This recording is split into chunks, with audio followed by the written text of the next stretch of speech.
Now that you've found UBN Radio and discovered our quality talk shows, it's time to spread the word to friends, family, and the universe. 24 hours of music and talk radio without limits. That's why people keep coming back for more. That's ubnradio.com.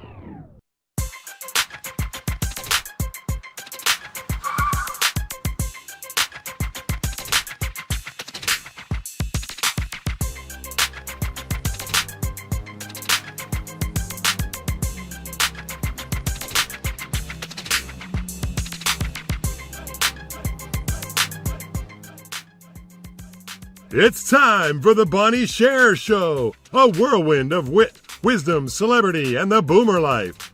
With a little bit of this and a lot of that and so much more you don't want to miss, here's Bonnie.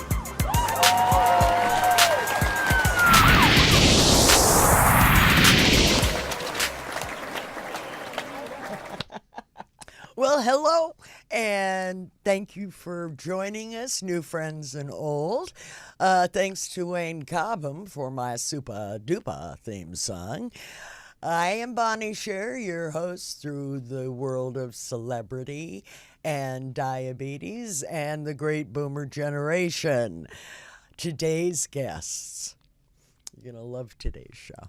Today's guests are musical legends, both, and sisters. Ladies and gentlemen, with us today, Freda Payne and Scherrie Payne.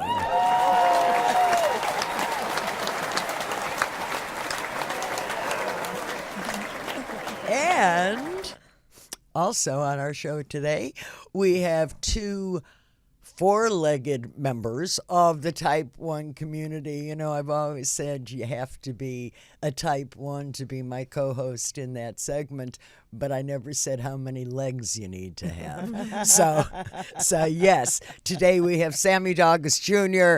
and Mara New's little baby named Martini. Martini. Yeah. So do me a favor, and if you have a question or if you have a comment, please feel free to call us at 323-843-2826. Or you can follow the hashtag BSherRadio. That's # BSHER radio on Twitter. Okay, now let's settle in and say hello to my first guests, Freda and Scherrie Payne. Hi, Bonnie. I'm loving this. You know, I sort of brought this show in under the canopy of Family Matters. Yeah, we are Sherrie and I. We are family. And you would think that would be the song I'd be playing, don't you? Just why not? I like that theme song. Yeah, just a clue into what's happening later. The two of you are fascinating to me in many ways. Number one, as a performer myself, as a woman of a particular age, as a boomer, the fact that, I mean, where does it come from, that ability and that resilience to keep up with the change, to keep yourself relevant? I mean, I went to see you, Miss Freda, right after you were on my show in December over at the Wallace Annenberg, and your voice sounded like you were 18 years old.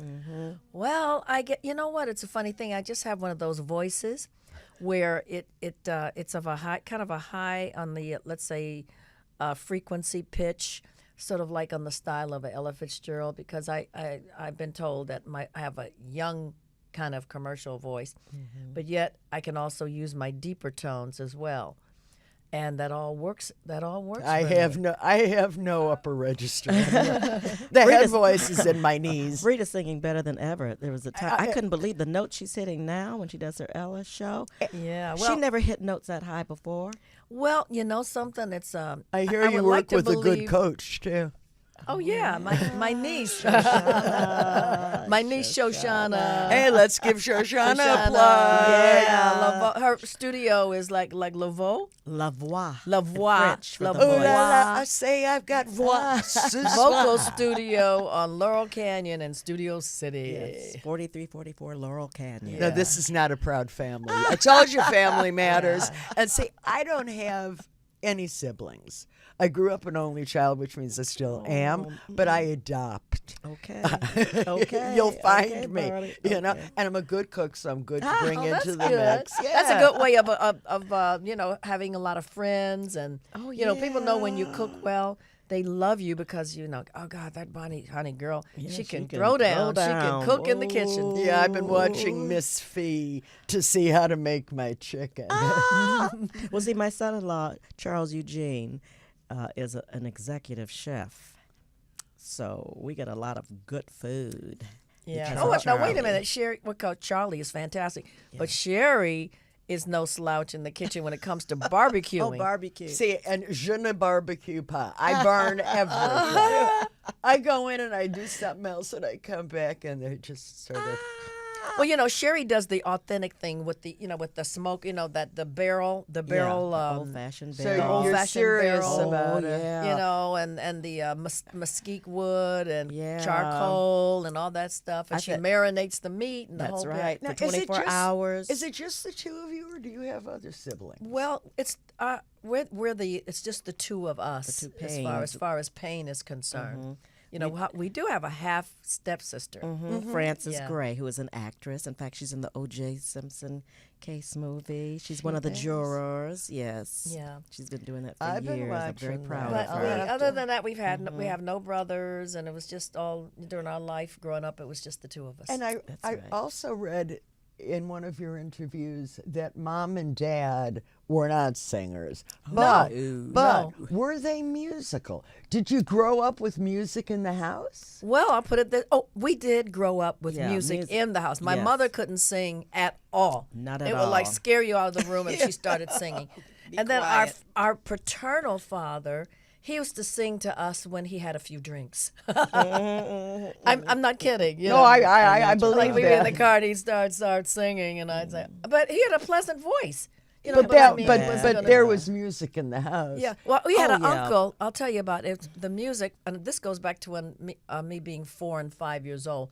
We had an uncle, my mother's brother on that side, his Uncle Johnny, and he had all these jazz records and classical, yeah. which was not typical of the average, black family yeah. back then.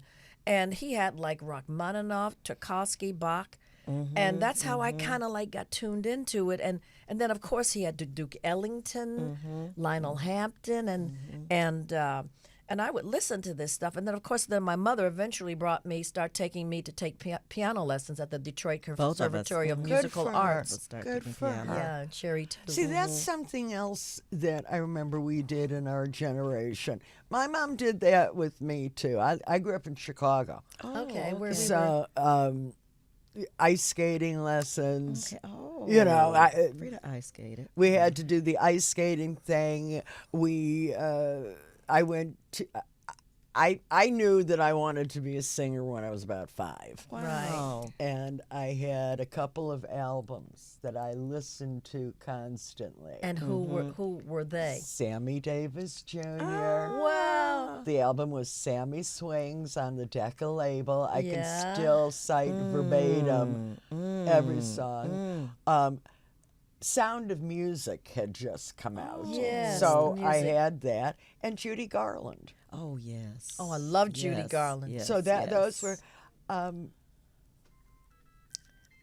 We're getting little beeps. Yes, something's beeping at me, and we're just going to ignore it. If I turn off, then you'll know it beeped one time too many. Okay, so let's go back to the beginning again. I'm fascinated by this. Yes. So, Miss Freda, did you get into the biz first, or did you both sort of angle in? What was that all about? Well, it was me first. I got into now. Here's the real history. Now, actually, actually, in the beginning, as when we were little girls, little. I mean, like from the time, let's say 5 or 6 up until I was like about 12, Sherrie was the one that was the gregarious, outgoing one. She was the one that, when company would come over, my mother would have a gathering of her friends, Sherrie would come out and say, "I'm going to sing for you," that kind of thing. And then they'd say, "Well, does Freda sing?" And I would like shrink She was so away shy. and disappear. I was really shy and painfully shy. Yeah. And I wouldn't do that. And Sherrie was the one that was always outgoing. And then when I was, by the time I was 12, my piano teacher, who was Sherrie and I both, we had piano lessons. Mrs. Ruth Johnson. Mrs. Ruth Johnson, she was preparing for the next piano recital. And she said, "Freda, let me test your voice because I'm putting together a 6-person ensemble to do a song in the piano recital, and I want to see if your voice is good enough." So she let me sing, and next thing I know, she's saying, "Oh, Freda, you have a beautiful voice. I want you to do a solo." So I did my first solo at my piano recital at the age of 12. What was the name of the song? Can you The remember? song was called "Stars Are the Windows of Heaven." I guess you can. And I have never heard that song since. It's like now it would Who be, else could touch it after it you were was- done? I mean- You don't hear anybody singing Band of Gold after you did, do you? Well, yes, I Well, do. yeah. A couple of people did it. A lot of people. But But then- not like you did. But well- Freda was so shy back then, she wouldn't even sing in front of her mother. She would go behind a curtain and sing. Yeah. Or tell Mama to go in another room, and then But- she would sing. Yeah, but My then mom was single by the time I mean, she was married a number of Yeah. times. So what I can remember is being like 5, 6, 7 years old. And Mom would come home with the date, and she would say, "Bonnie, he's a talent scout. Sing for him." Okay. I figured it out when I was about 30. sounds like Gypsy. Except I was only supposed to sing for her. What do you want to be in show business for? What do you want to sing in nightclubs for? Because they don't have day clubs, Ma. But no, she absolutely. But I should only sing for her pleasure. And when it came to doing a show, my mother was at everyone with notes. Oh, Why are you singing all of those ballads? Sing up tempo. your mother was a stage mom. Yes, she And was I'll a tell you stage mom. something, I never listened. However, the last show I did in New York was just a couple of weeks after Mom passed away.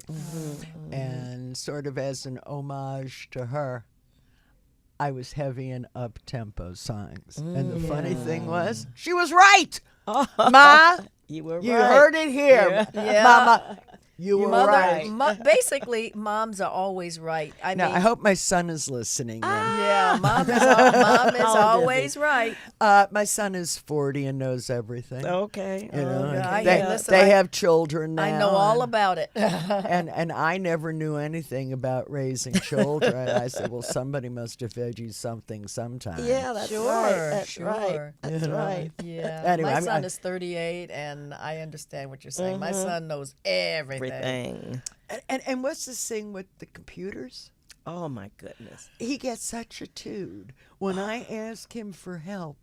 And I saw something on Facebook and I had to send it to him, and it was a little meme that said, "And stop getting aggravated when I ask you for help with my computer. I taught you how to use a spoon." Right. And I mean, sometimes they get like that. you Yeah, know? my daughter does the same thing. Or even my grandson, like with my iPhone. He calls me Mimi. I said, Sean, I don't know. Mimi, I keep telling you, this is the way you do it. I keep telling you. Well, apparently you're going to have to tell me just one more time. Yeah. And with us, like somebody will show you, and unless you do it like right away, and you do Right. it every day, Constantly. you forget. Yeah. And You then forget? You forget, and then when it's time to do it, you'll say, "Hi, honey, can you tell me how to do this?" how do I send a message, or how do I download an app? What's like on I'm Facebook? still trying to figure out how to get him to return my call. What's like on Facebook? I was telling a couple of friends the other day. Sherry Gordy sent a something to like on her Facebook page. Yeah, I saw that. And I never go on Facebook. And I said, well, let me answer Sherry. So I said, I am so proud of this talented young lady. You go, Sherry.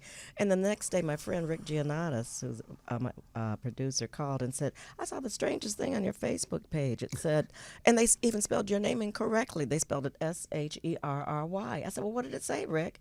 Because I never go on Facebook. He said, it said, I'm so proud of this talented young lady. You go, Sherry. I said, oh, that's what I wrote. I wrote it back to myself. Oh, wow. Because I don't know what I'm doing. Maybe I've That's been why I doing don't the go. same thing. Duh. Well, you see, you come on the show, you learn a You little. learn. You know? We don't have a whole lot of time, and I want to make certain that we talk about your upcoming gigs, as it yes. were.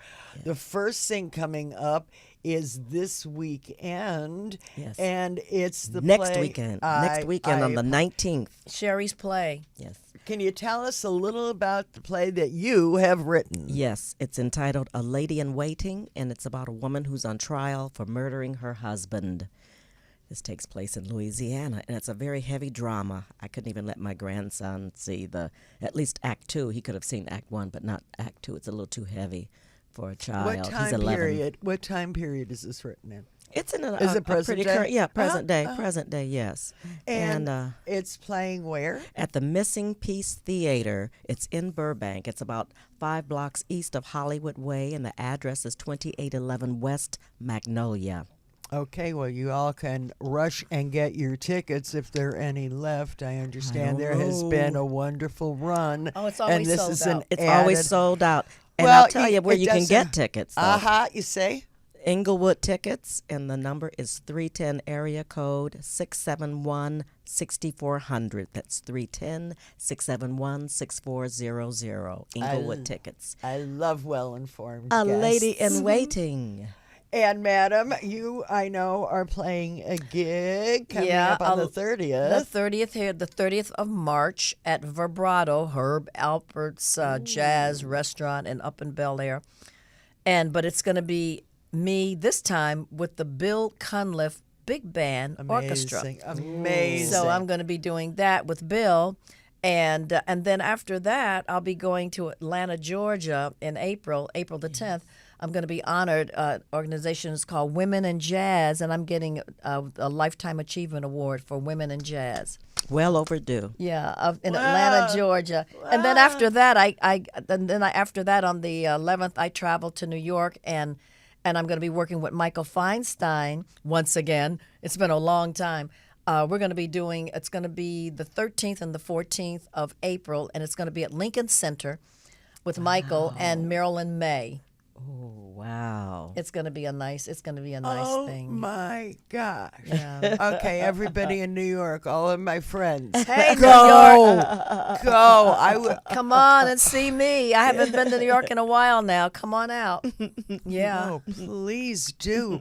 And then you told me also that then there's a performance that you're doing at the Catalina. Oh, Catalina Bar and Grill. I'm going to be back there doing my show solo, and I think the dates are the 3rd and the 4th, or it's either the 2nd and the 3rd, and also back in New what? York of June. June. I'll be in Catalina. I'll be at Catalina in June. I think it's the 2nd or the 3rd or somewhere around there. Look at their catalog at Catalina.com. And I'll be at the Catalina. Oh, good. Oh, Sherry, yeah. My group, the former ladies, Sherry and Linda, formerly of the Supremes, will be there at the Catalina Bar and Grill on April 24th. It'll be like a Supremes reunion. Yeah. Well, that's Singing going to along be with us. that'll Yeah, be a Supreme Supreme reunion. night. I'll tell you that. April the 24th. Be there. Be there. It's As going to they be say. wonderful. Catalina Bar and Grill, April 24th. I've never been so unhappy to have to end a segment since I've been doing this show. I have to tell you. Let us know also, before we lose you now, how the audience can follow you on Twitter, Facebook, what do y'all do? Well, I know I have a site. I think it's Sherrie and Linda, formerly of the Supremes, .com, and they can keep track of what we're doing. We sing. Linda and I sing along with Joyce Vincent, who was formerly Tony Orlando and Dawn, an original member. Wow. And I also have a single out produced by Rick Giannatis entitled "Remember Who You Are." As a matter of fact, if you all are on Facebook, I posted last night that very cut, so you can go to Bonnie's World on Facebook and you will find it there too. Oh, good. Thank you. And there's some of Miss Freda's songs there too. Yeah, I'm on Facebook and I'm on Twitter, and I have a website. It's fredapayne.com, which lists my, what I'm doing, my appearances and all that stuff, bio and all that. Well, And I have sherriepayne.com. I think Rick set that up for me because I don't know how to do that stuff. Like someone set me up on Facebook and Twitter. well, I figured out the Facebook and the Twitter. Okay. But this was a woman who vowed, "Don't you ever tweet me. Je ne tweet pas." Je ne tweet pas. And all of a sudden, never say never. Never say never. That whole thing about I'll never get married again? Yeah. That's the only one. Never ever will I marry. Never. Ladies, thank you a zillion times for being here with me today. Well, thank you for having so much us. fun. Yeah. Yes. Well, I'd like to have you ladies back and talk to Yeah. us Love to some more, come. ladies and gentlemen. All good things come to an end. Well, before we go to break, Freda and Sherrie, it was a pleasure chatting with you here today. And you are listening to The Bonnie Sher Show. Please join the conversation. You can call 323-843-2826 or follow the hashtag BSHER Radio on Twitter. Coming up, a shout from my soapbox, which is my take on who gets it right and who got it terribly, terribly wrong and should be ashamed. So let's go to break now with one of my favorite tunes. And as far as family matters, this song makes sense to me. Take it away.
Just begun to get our share of this world's delight.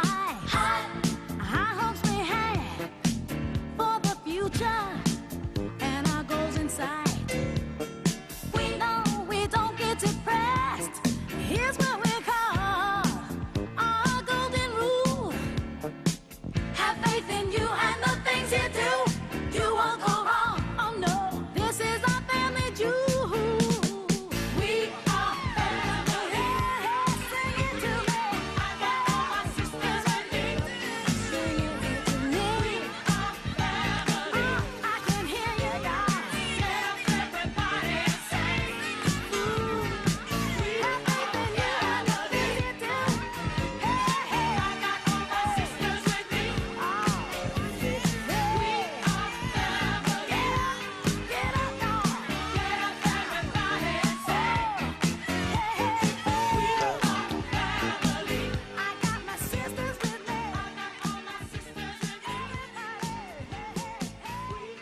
That's some song, and we are the family. Oh, hello. We have a couple of guests with us today. And welcome back to the Bonnie Sher Show. Joining me in this segment is Mara New, who is Martini's mom. Martini is a member of the T1D community and is living with diabetes. From the great state of California, welcome, Mara. Thank you. Hi. Bring your mic Say up. hi. Hello. Come up a little closer to your mic so that you can just lift it right up. There you go. Joining me, you see there is Mara. And Mara, can you tell us Martini's story? How old was he when you found out he was a diabetic? How did you find out he was a diabetic? Well, Martini is 14 years old. He'll be 14 on April 1st. Happy birthday. And about 5 years ago, I started to notice a little change. He was like very thirsty, and he was always hungry. So my sister-in-law, she said, well, make sure it's not Cushing disease. And I said, well, normally it is because they drink a lot. But I went to the doctor. We did a blood test, and he said, well, Martini is diabetic. We have to take care of him. And at that time, he was 32 pounds, so he was quite heavy for the small-sized dog that he is now. And indeed, it was diabetes. So Now, does he have Cushing's also? No, he was not diagnosed with Cushing, no. Sammy was. Sammy, first we got the diagnosis of Cushing's, and then it was the same thing. I mean, I saw that he was drinking more and urinating more, and well, because I'm a diabetic, it was like, wait a minute, where have I seen this before? Aha! I think my dog is diabetic. Yes. So you took him in, and how did you feel about that? What were you thinking that this poor little I mean, how did you handle that? I first was feeling sorry for him, and I was kind of worried because I didn't know if a dog could be cured. I never had a dog with diabetes. But the doctor reassured me that with the proper diet and the proper medication, they can live a very long, happy life. Well, he certainly looks happy to me. Is my joy. Now, when you say diet, what do you keep him on? Well, the doctor put him on a canned food diet. It's called Canine ID with low fat. Right. But I do cook for him. I don't cook for myself because I'm raw vegan, but I cook for him. So I prepare very nice chicken with all kind of vegetables. I'm and not rice. laughing. I do exactly the same thing. He eats better than I do, I think. Well, yeah, I know. They are our babies, So, and he started out with 5 cc's. He's taking Lantus, which is the insulin. So he's on 5 units, He's not on 5 cc's. 5 units. And then we increased it because his blood sugar was extremely high. It was over 300. So they couldn't bring it down. So we regularly increased the Lantus to 8. Then I went up to 10. Then I went up to 13. But recently, on his last curve, although it was high, the doctor said, well, cut it down to 10. So he's been on 10 for about 6 months now. And do you inject him once a day or twice a day? Twice a day. Twice a day. Same Morning with and Sammy. evening. Yeah. I'm a nurse. Oh. So you understood that. Now, what about his vision? His vision was kind of difficult at first. He had cataract surgery, and we operated on him. And How long ago was that? that was about 4 years ago. And I take it he tolerated it well? Yes, he did. I had an excellent eye surgeon, so he did both eyes. And he seems to be coping okay now, but I have to give him drops. Yeah, I do the drops Yeah. too. The steroid drops. Yeah, he could lift the front end of a truck from all the steroids. Oh, my God. I don't know. Maybe you need to see Sammy a little better, but this is my little guy. I know. And Sammy is not only diabetic, but from the time Yes, hello there. From the time he was about a year and a half, I think, Sammy started to be able to smell and sense out my low blood sugars. When he first did it, I couldn't believe what he was doing, and I thought, well, maybe it's just a random kind of thing, and it was timing. They're smart. Because he took that little muzzle and put it under my arm and just kept flipping my arm up and flipping it up until, and of course, with my blood sugar that low, I was kind of out of it and I couldn't figure out what he was doing, but I didn't want him doing it at that moment. And it wasn't until he did it the second time that I Amazing. started to figure out what was happening, and I took him to my doctor and then to the vet, and they had him certified as a diabetes alert animal. So around my house, it's insulin and snacks all around. Well, I'm running a hospital at home because I have two other dogs. Oh, you do? Yes, and Tequila, that's his wife, and she had glaucoma, so I had to have one eye taken out. So I didn't want the doctor to sew the eye, so I had an implant, a silicone, so she looks normal. So that was one thing. Then the Chinese crested has no teeth, so she kept on losing her teeth. So here I am, You running. didn't get her dentures, did you? I was thinking of. I knew that. I knew you were going to say that. There's actually a commercial, and they talk. I mean, they're kidding, but they talk about doggy dentures. And my mother believed it. She called me one day from New York and said, "Bonnie, do you know they make dentures for dogs?" I said, "No, Ma."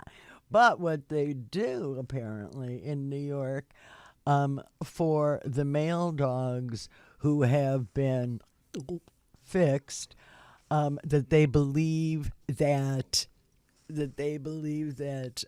their dogs feel strangely because they no longer have their testicles. There's a surgery they can do to put in a phony testicle. I don't know that how many people actually do that. Is it my chin? Is my chin working now? Okay with the chin? Okay, the boys said my chin's okay. I don't have to have that fixed. Well, let's all go in for surgery. I can have his testicle put back. Sammy didn't talk to me for a long time after that one. Oh, my God, yes. Just about every other man I know also. What do you do? What keeps you excited and involved with your life other than taking care of Martini? Well, I have many hobbies. I like to act, produce. I'm very crafty. I like to crochet, play piano, paint. So I like to do a lot of art and craft. That's Yeah. fabulous. That's fabulous. It's a good life. And what do you think having Martini with you has done for you? First of all, I haven't had a dog for maybe 20 years, and he was my first dog. And at the beginning, I didn't want him because he was such a rascal. So I said to the breeder, I said, please take him back. I don't care. Don't give me the money back. I just can't handle him. So she came over to the house and she said, you have to give him a little bit more time. So I said, okay, I'll do that. And I'm so glad that I kept him. He's the love of my life, my joy, and all the tricks that he does. And he's such a cheeky boy. He does everything to annoy you. And Gee, I can't relate to that. All right, then. Do you have any words for us today? Martini, other than licking your paw, hey, look. There are some wonderful articles dealing with diabetes and canines, although kitty cats can be diabetic, just about every animal, any animal. Clearly, those living in the wild who never get insulin, well, they're going to die. Now, canine diabetes is different than human in that it really isn't clearly a type 1 or a type 2. Correct. For the most part, Type 1 would be that the animal is no longer able to manufacture any beta cells and as a result is not manufacturing insulin. With type 2, similar to humans, they aren't producing enough insulin, but there still is a production. If you take care of these guys the way we take care of ourselves as T1s, they come through just fine. But some days, just the same way, if my blood sugar is high, I'm going to feel the lethargy. I can see it with him too.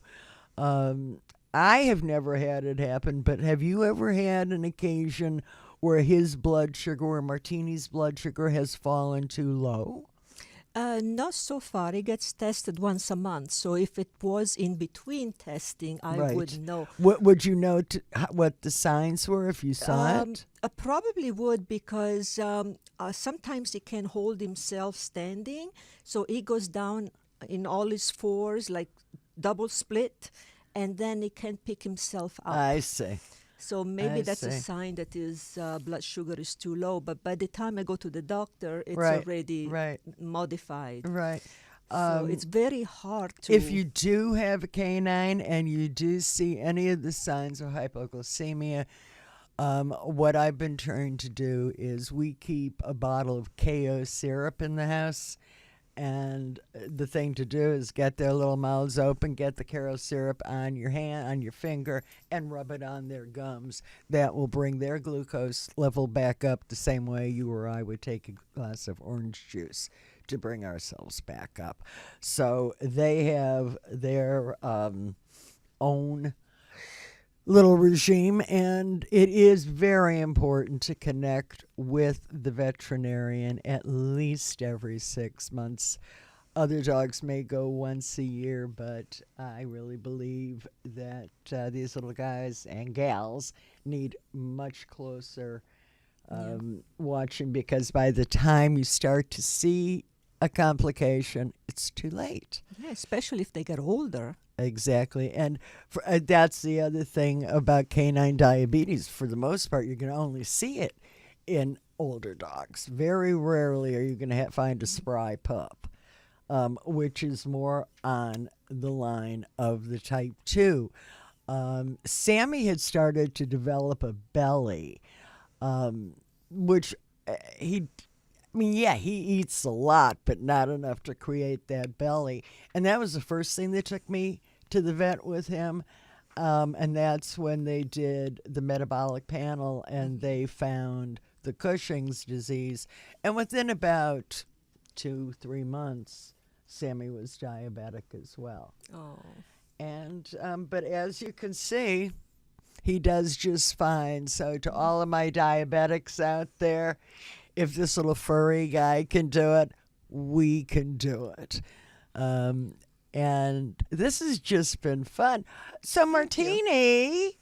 Yes, and he lost 10 pounds since he became diabetic. Well, I know where they went. He has a big belly, especially when he eats. He swells up. This one too. Well, it's been wonderful having you and Martini here with me. How can people follow you and know what your life is all about? Are you on Twitter or on Facebook? Facebook would be the best. Facebook. And that's Mara New. N-E-W. Somebody just sent in an interesting question. Hold on one second while I read it properly. That's how I know it's really interesting.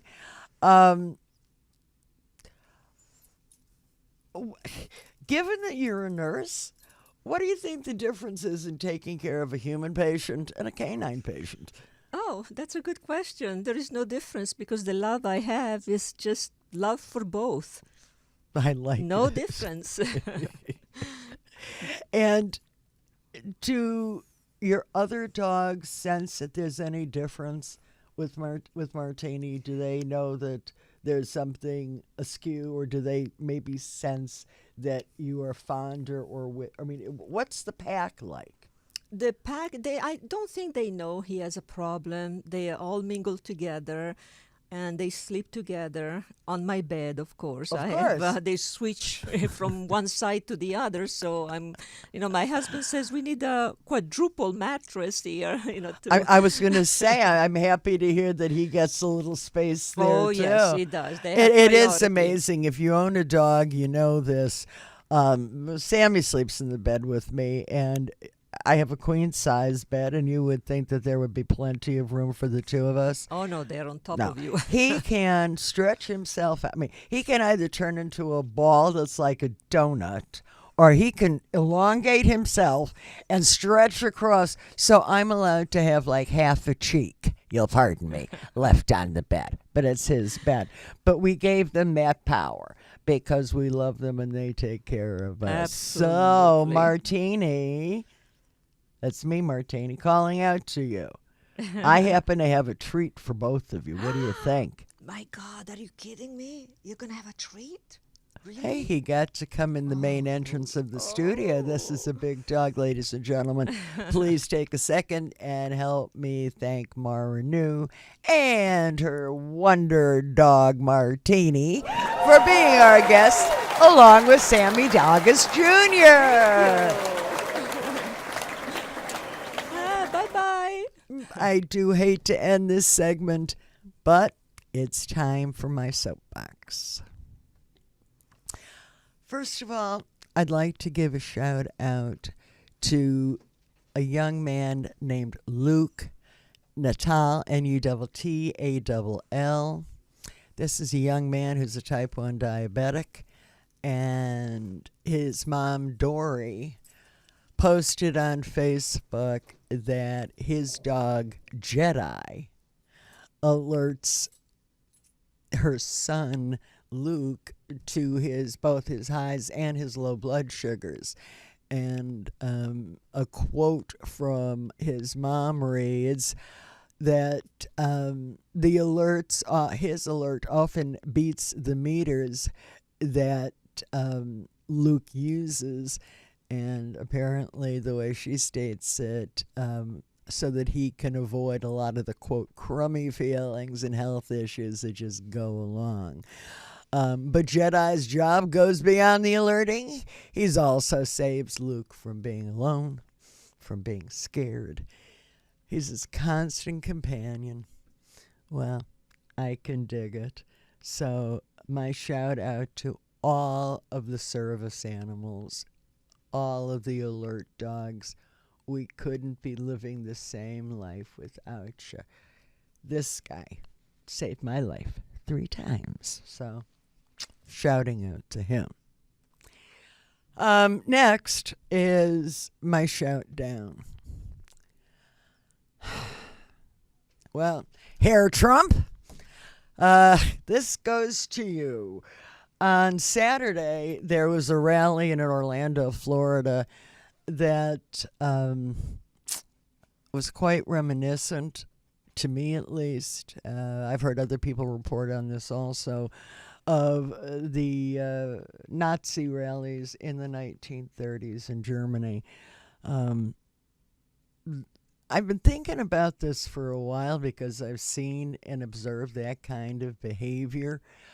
And aside from just, to me, being a total whack, just seemed to me to be far more dangerous somehow and much darker. Then at that rally, when he lifted his right hand and asked for all of the people who were at the rally to please raise their hands and repeat after him that they will vote for him for president, no matter what. Where have I seen this before? Don't forget. And then the capper. Don't forget that you all raised your hands. You swore, Trump said. Well, bad things happen if you don't live up to what you just did, he offered as well. The editor's note on this read, bad things happen, and then the editor wrote, Donald Trump is a serial liar, rampant xenophobe, racist, misogynist, birther, and bully who has repeatedly pledged to ban all Muslims, 1.6 billion members of an entire religion, from entering the United States. That's not right. Just there's something terribly, terribly wrong. Please give a lot of thought to who you vote for. Now, if you have an opinion, please visit my blog at bonniesher.com and /blog and sound off. Well, that's our show for today. I hope you'll return to us next week for another 50 minutes through the land of Bonnie, of boomers, and of the type 1 diabetes community. Until then, please visit bonniesher.com, follow the number 1 Bonnie Sher on Twitter, and like the Bonnie Sings Lena Facebook fan page. Again, I'd like to thank today's guests for being with me. A special note of thanks now to Corey Bowen of Crown and Anchor Jewelry for outfitting me with these 2 beautiful necklaces today. One is black spinel and 14 karat gold, hand-tied, hand-strung on 14 karat gold wire. And the other is all gold beads with a beautiful piece of citrine at the base of it. I think you're probably seeing a picture of these items too. If you're interested in any of Corey's jewelry, and he has some beautiful pieces, you can go to bonniesher.com, scroll down to the bottom, you'll see a link to Corey Bone and Crown and Anchor Jewelry. Tell him Bonnie sent you. Well, that's our show for today. So for my friends old and new, many of you probably already know that Sammy Davis Jr. meant the world to me, and in terms of showing me how to have a career and applauding the fact that I wanted a career. And he was my mentor and he was my friend. So if by any chance there are speakers up in heaven, well then, Sammy, this one's for you. Take us out.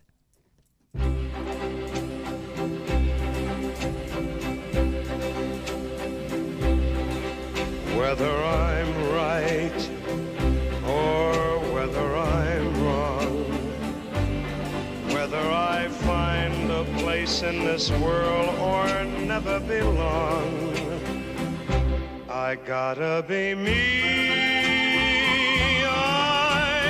Gotta be me. What else can I be but what I am?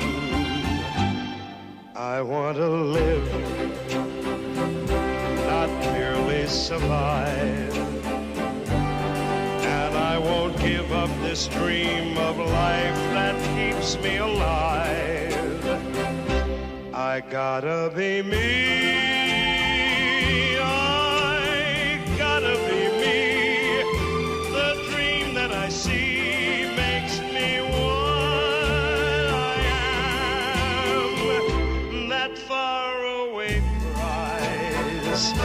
A world of success is waiting for me if I heed the call.